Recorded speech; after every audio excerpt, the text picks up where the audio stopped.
ఆయన ఒక మాట అన్నాడు, హరీష్ తెలంగాణ వచ్చేదాకా నా ప్రాణం పోదు అని నాకు ధైర్యం చెప్పిన నాయకుడు కేసీఆర్. నాకు ఉల్టా ధైర్యం చెప్పిండు మంచం మీద పడుకొని. అంత మొక్కబోని ధైర్యం ఆయనది. ఒకరోజు డాక్టర్లందరూ వచ్చారు, నేను అక్కడే ఉన్నా. మీ క్రియాటిన్ లెవెల్స్ పడిపోతా ఉన్నాయి, ఏ క్షణంలోనైనా మీ కిడ్నీలు ఫెయిల్ కావచ్చు, ఏ క్షణంలోనైనా మీ కిడ్నీలు పనిచేయకపోవచ్చు, మీరు డయాలసిస్ మీదకి వెళ్ళిపోతున్నారు అని డాక్టర్లు హెచ్చరించిండ్రు. మీరు దీక్ష విరమించాల్సిందే, మీకు ప్రాణహాని ఉంది అని డాక్టర్లు హెచ్చరించారు. ఒక మాట అన్నాడు డాక్టర్లతోని, నేను విరమించను, నేను చచ్చిపోతే నా శవం మీద తెలంగాణ జెండా కప్పండి అన్నాడు కేసీఆర్. కొంతమంది మూర్ఖులు ఈరోజు మాట్లాడుతున్నారు కేసీఆర్ దీక్ష మీద. ఆ రోజు దగ్గరుండి చూసిన వాళ్ళు ఎంతోమంది, జయశంకర్ సార్, మందకృష్ణ మాదిగ గారు, ఆర్ విద్యాసాగర్ రావు గారు, పార్టీ శ్రేణులు ఎంతోమంది దగ్గరగా ఉండి చూశారు. ఇవాళ ఒక పిసిసి ప్రెసిడెంట్ మూర్ఖంగా మాట్లాడుతుండు కేసీఆర్ దీక్ష గురించి. అసలు ఆ దీక్ష గురించి మాట్లాడే అర్హత నీకు ఉన్నదా? కేసీఆర్ లేకపోతే తెలంగాణ ఎక్కడిది? తెలంగాణ లేకపోతే నీకు ఆ టీపీసీసీ అధ్యక్ష పదవి ఎక్కడిది? అరే మీ పార్టీ అగ్రనాయకుడు ప్రణబ్ ముఖర్జీ రాసిన పుస్తకం చదువు, మై ప్రెసిడెన్షియల్ ఇయర్స్ అని. భారతదేశ రాష్ట్రపతి ప్రణబ్ ముఖర్జీ ఒక పుస్తకం రాశాడు.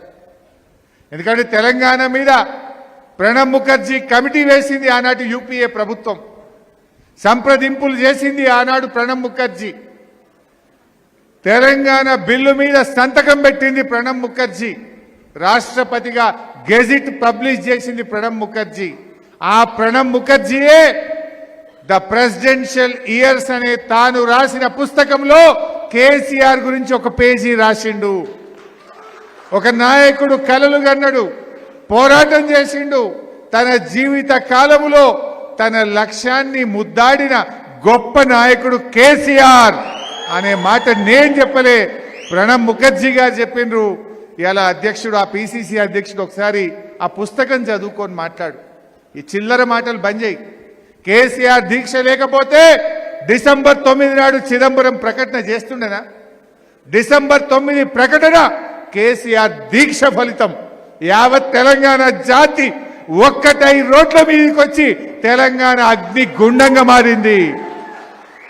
గజగజలాడిపోయి ఐబీ రిపోర్ట్లతో ఆనాటి కేంద్ర ప్రభుత్వం దిగొచ్చి తెలంగాణ ఇచ్చింది తప్ప ప్రేమతో నియ్యలే. ప్రేమతో ఇచ్చిందా? కేసీఆర్ దీక్ష లేకపోతే తెలంగాణ ప్రకటన వచ్చునా? ఇలా దీక్షలు మన వంతు, కక్షలు కాంగ్రెస్ వంతు. దీక్షలు చేసింది బీఆర్ఎస్ నాయకులు. 1531 రోజులు సిద్దిపేట గడ్డ మీద నిరంతర నిరాహార దీక్ష సాగింది కదా. ఎన్ని దీక్షలు చేసినాం? పాపం మా అహ్మద్ లాంటి వాళ్ళు పండుగలు పబ్బాలు లేకుండా కొట్లాడినారు కదా. ఆ దీక్షా శిబిరానికి జస్టిస్ శ్రీకృష్ణ కమిటీ వచ్చింది సిద్దిపేటకు. ఆనాడు జస్టిస్ శ్రీకృష్ణ కమిటీ డేట్ వచ్చి 2010 ఆగస్టు 25.